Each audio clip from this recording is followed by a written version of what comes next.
Hey there everybody, it's Mark Curley. I'm back with another video. Today we're going to be taking a look back at issue 39 of my AKIKO series. As I look back on my career, probably the most creative and experimental single comic book issue that I ever did. What makes it different from most is that I decided to do 3 different stories from the outset, and you could start and read across from page to page and follow 3 different stories, and that actually allowed me to do a lot of interesting, sort of playful stuff with the contents of this book. What I'm going to do is zoom in on one of these first ones and show you this sort of wordless visual thing that doesn't even really count as a story, but it certainly was a lot of fun to do. Alright, so this one I've zoomed in real tight, but it's really no more than about 1 inch from top to bottom. And it really is just a sort of a visual series of drawings in which the objects or the things being drawn gradually change from one thing to another thing, right? So you see she's in a bed there, and then it slowly morphs into a car. And now we turn the page, and let's see what happens. The car goes down a hill. I don't even remember a lot of this stuff, so I'm remembering it as I look. It goes up the hill. Oh, and the hill turns into a wave, and so, of course, she's sort of surfing. Now we go straight across to the next page. And I don't know if I had a real plan. I think I was sort of just making this up as I went, and as that falls down gradually, the surfboard turns into an umbrella. I think you can see where this is going. And yeah, there she is standing in the rain with an umbrella. I really don't know what got into me as I created this issue, but I certainly, it allowed me to do all kinds of things that, it's like I gave myself an excuse to just have fun. So there's the umbrella gradually turning into a hot air balloon. This is all just pen and ink. No computer work in this particular. I guess I had it flip upside down, and you can already see it turns into a pumpkin briefly before it morphs into a caterpillar. We're only on page 5 here. Now it's moved down. You saw there that we sort of moved down, and then the caterpillar gradually turns into a crescent moon, which already starts to turn into a rocket ship or a missile or something that she's flying on. Turn the page, and the missile gradually turns into, it looks sort of like a duck of some kind, but immediately turns into more of a dinosaur type of a creature. Now we're going up, and the dinosaur, as you can see, turns into sort of a AKIKO gorilla. I really can't even remember. Oh, okay, it turns into a tree. As we move across, the tree starts to sort of spin around. It looks like a tornado as she's flipping around and around. And the tornado turns into a spinning top, which almost immediately morphs into a birthday cake. All of this, again, I don't think I had a big master plan. It was just visually anything that I could turn it into, morph it into easily. And it turns into a bedtime book. And finally, the bedtime book takes us back full circle to the bed. And she yawns and goes to sleep, and that's the end. Now, we haven't reached the end of the issue, but that's the end of that one particular part of the story. Now, I'm going to go back and show you the entirety of the sort of main story in the issue, and then maybe at the end I'll just give you a glimpse of some of the other sort of side stories. Alright, so as I said, it starts at the beginning with 3 different stories that you could follow, and the real main one, the biggest and most involved story of the issue, is this one, Spucky and Gax in Illegal Aliens. So I'll just go ahead and read this. Their trusty flup fighter, incapacitated by a deadly expired warranty, Spaceman Spuck and his intrepid robot Gax attempt a perilous crash landing. Now this, of course, is heavily inspired by Calvin and Hobbes and the sort of imaginary sci-fi stories that Calvin used to dream up. But let's see. I'm going to pull back a little. I think I've actually zoomed in too tightly for you to see the whole thing. Okay. Is it just me, Gax, or does this planet look awful familiar? Indeed, sir. I believe we were here about 3 crash landings ago. Thought so. Well, Gax, what's going to be? A boom or a bada-bagoom? I leave the matter entirely up to you, sir. Forgive the voices here. Now, what kind of answer is that? Try and get into it, will ya? Bada-bagoom! And miraculously, they survive that crash. Nothing like a good wreck to get the old juices flowing, eh, Gax? Gax? I think I just typed into my computer whatever random sort of Greek letters and so forth I could get out of there. Chup, chup. Hang on, little buddy. Something's on the prowl out there. And, of course, we go straight across the spine of the book to the next part. There's nothing I hate worse than a sneaky critter what doesn't have the guts to come out in the open. Looks like I'll have to just lure 'em out. What are you doing, sir? This is what I call fishing for aliens. I'm laying down some fresh Bropka jerky. Aliens can't resist this stuff. Now, I had a sort of an ongoing joke in the AKIKO series that Spuckler raises these animals called Bropka lizards, and they have a terrible smell. So that's what this is kind of referring to. Are you quite sure, sir? I seem to recall Bropka foodstuffs having a dispensing effect. Quiet, Gax, you're scaring them away. See? What I tell you. Like moths to a flame. Gads, Tridley, such a stench. What do you suppose it died from? We'd best not take any chances here, Chittlewick. I'll call disease control. Now, these are just minor characters that I invented especially for this particular story. So I'm just throwing on whatever voice I can come up with on the spur of the moment. Not so fast, fellas. I prefer dealing with aliens in small numbers. You must be mistaken, spaceman. We're not aliens. Far from it. We've lived here all our lives. Which, when you think about it, is true. Spuckler is the alien in this situation. Now, this is kind of fun because the frame actually ducks behind that story, right, that we just saw. And this is where I talk about how the format that I chose allowed me to do things that I couldn't do in any other issue of this series. Not aliens? What you talking about? Of course you're aliens. You got antennas on your heads. He's got a point, Tridley. Oh, shut up. And then we go to the next page. I can't remember. I'm laughing at my own jokes because I just don't even remember half of this stuff. Look, whatever you are, we don't mean you no harm. Me and my robot Gax here are just passing through. All we need is a little time to do some engine work. After that, we'll hightail it out of here just as fast as you can say, I don't know, something you can say real fast. You can stay here as long as you please, spaceman. By all means do. You'd best be careful, though. This is Grollo territory. Grollo? What's a Grollo? I was afraid you'd ask that. They're very difficult to describe. Exceedingly difficult. There's one standing behind you if you care to take a look. And we flip the page and boom! We got a nice big frame here of Spuckler's first encounter with the Grollo, which is, of course, as promised, a little difficult to describe.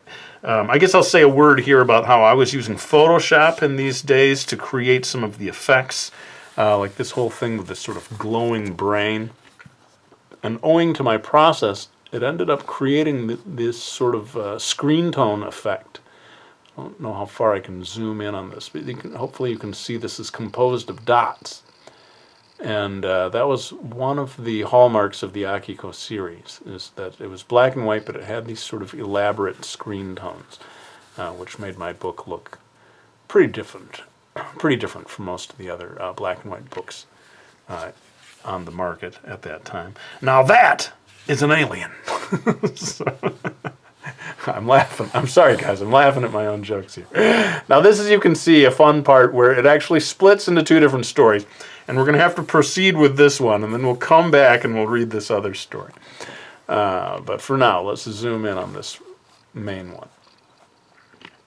Dang, blaster's juiced out. Bzip, bzip. We'll just have to outrun them then. Turn the page, and then it just turns into this sort of action sequence. Groo! As the Grollo comes running after them. And hang on to your helmet, Gex. He hops off this cliff. Flap. All right. Pant, pant. I think we lost him. Gex!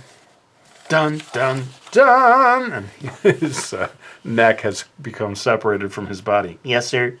Woo! Uh-oh. And then the alien is jumping down after them. Sorry, buddy. The repairs will just have to wait. He grabs Gex by the helmet. Thwump! And then he starts running down this little ravine. Woo! And of course he comes to a complete dead end. And then he's face to face with the Grollo monster. Seemingly no way out of this situation. And he says, well, Gex, I know I ain't supposed to do this. But I got no choice. And this is where I really was able to do something quite interesting. He reaches out of the comic into this other comic book story where I conveniently have a laser pistol sitting on top of this bookshelf. And I even include a sort of a drop shadow so that it really looks as if, let's sort of zoom in a little here, it really looks as if he's almost, in a three-dimensional way popping out of the story. The shadow even goes on top of the word balloon here a little bit. So yeah, this in a way, this was probably the height of the whole issue, I think, and hopefully people who didn't see this coming had a marvelous feeling of like, whoa, I didn't think you could do that in a comic book. So and of course the Grollo was like, what? He grabs the laser pistol and bzzat! And then of course the legs are just straight up in the air. Dang, I should have tried this years ago. Of course, it wasn't possible in any previous issue. It only works when you have a separate story, separate stories on the same page. Later, please don't think me ungrateful for saying this, sir, but I can't help thinking that your actions today were in defiance of virtually every single law of physics known to man. Yeah, well, you know me, Gex. I've never been much for following the rules. And that is the end of that branch of the story. Now, as I said, there's a separate branch. Let's go back to it. I'll just go ahead and do this on the fly. And this is when he found out that his blaster is juiced out, running out of power. And that's when we split to this other story in which these two aliens, Chittlwick, and I can't remember the name of the other one, have their little conversation. 20 Gilpot says he winds up Grollo food. You're on. And so they become sort of spectators to the action as it proceeds. Let's zoom in maybe just a little more here. He's heading for the cliff. Gadzooks, he's even crazier than I thought. And we see from a different point of view as that part of the story unfolds. Don't just stand there, you 13-eyed furball. Go after him. So he's sort of like rooting for the Grollo so that he can win the bet. No such luck, Tridley. He's given up the chase. Now, about those 20 Gilpots. The word Gilpots was my word for currency, dollars or whatever, in the alien world. Hold your tongue, Chittlwick. He's going for it. Stay put, you bungling beast. So, it's all about the bet for these two guys. And so we're seeing from a different point of view the same events transpiring. And I did sort of coordinate so that as he's jumping down in this one, he's also jumping down above. So it sort of seems to be happening simultaneously. Quickly, we mustn't lose sight of them. Oh boy, the robot's broken. That'll slow him down. Oh, be quiet. Again, all based on who's going to win the bet. And here again, we see a little bit of Photoshop technique here to make it look like he's peering through the binoculars. Sorry, old boy, he's heading straight into a dead end. It won't be long now. Don't be so sure, Tridley. I think the spaceman's still got a trick up his sleeve. Trick? The fellow needs a miracle at this point, Chittlwick. Oh, you do have 20 Gilpots on you, I hope. He's so sure that he's going to win. And what happens at this point? They start fighting over the binoculars. Give me those binoculars, you're cheating. Let go. Give them to me, you fool. Let go, I say! Let go! Whew. And this is, of course, at the crucial moment in the story when Spuckler shoots the beast. They have no way of seeing what transpired. And we turn the page. There's the obligatory beat of silence between the two of them before they say, "You owe me 20 gilpots!" And that is the end of that. So that really is sort of the main thing about this comic. As I said, I want to point out that there were a few other brief. This one is almost like a red herring. It's Mr. Biba's alphabet book, and it makes you believe that he's going to go through every single letter of the alphabet doing this goofy, terrible rhyming poetry stuff. You know, what is like, C is for coagulate, and yes, coagulation. Words guaranteed to liven up your dinner conversation. And he gets to the letter D and E, and then suddenly Spuckler comes along and says, "Howdy, babes. Sorry to butt in like this, but you're going to have to wrap things up here. Got to make space for a strip that's starting on page 5. So again, this is sort of breaking the third wall and referring to the fact that they're in a comic book. Wrap things up. I've only just started, you idiot. You can't just barge in here and...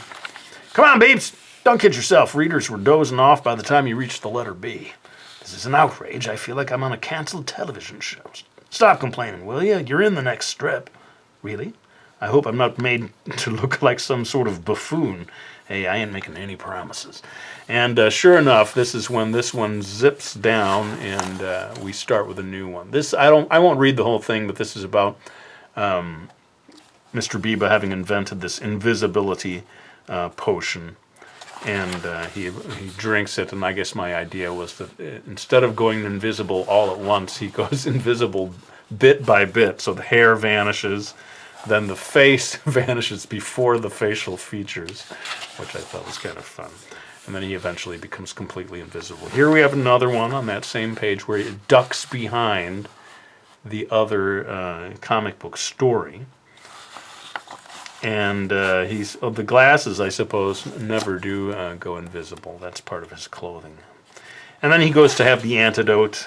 I feel like I'm giving everything away, but I don't know if this story is even available anywhere anymore. But in the end, the hair comes back, but in a buffoonish way, just as he feared. And that's the end of that one. This one really was, to be quite honest, devised mainly to provide that laser pistol that Spuckler grabs. And as far as being a story in its own right, I think I managed to come up with enough. But I sort of had fun with the fact that this one was all sort of pen and ink and drawn in a slightly different style from the other ones. And yeah, that's really putting this laser pistol right there, hopefully in a way that didn't stand out too much, was the main purpose of creating that story. I can't even remember how it ends. But yeah, that one winds down. I guess he lets her have his comic book, and she's holding it in this slightly bent up way. There's just one thing, Akiko, yeah? Stop holding it like that. You're making creases. And that's the end of that story. And yeah, that's it, folks. Here's my letters to Akiko section. I used to have fun answering real letters and emails that came in from various people, and even drawings from kids who were fans of the comic book series. I'll zoom in here just a little bit. Good times, people. I really did enjoy doing this series. I had total creative freedom. Basically an unedited product. In the sense of me being able to create whatever I felt like. I handed it in, and it got published. And let me tell you, that is a pretty rare thing. Short of self-publishing, you're not going to get that anywhere else. So yeah, I indeed was a very lucky man to be able to do this issue, Akiko 39. Well, I hope you enjoyed this. Sorry that this video didn't have anything to do with me, teaching you how to draw or anything like that, but hopefully you enjoyed having a little glimpse back at this issue. And I'll be back next time with a proper how to draw video. But for now, let's go ahead and thank everyone for watching this video. I really hope you enjoyed it, and I'll be back with another one real soon.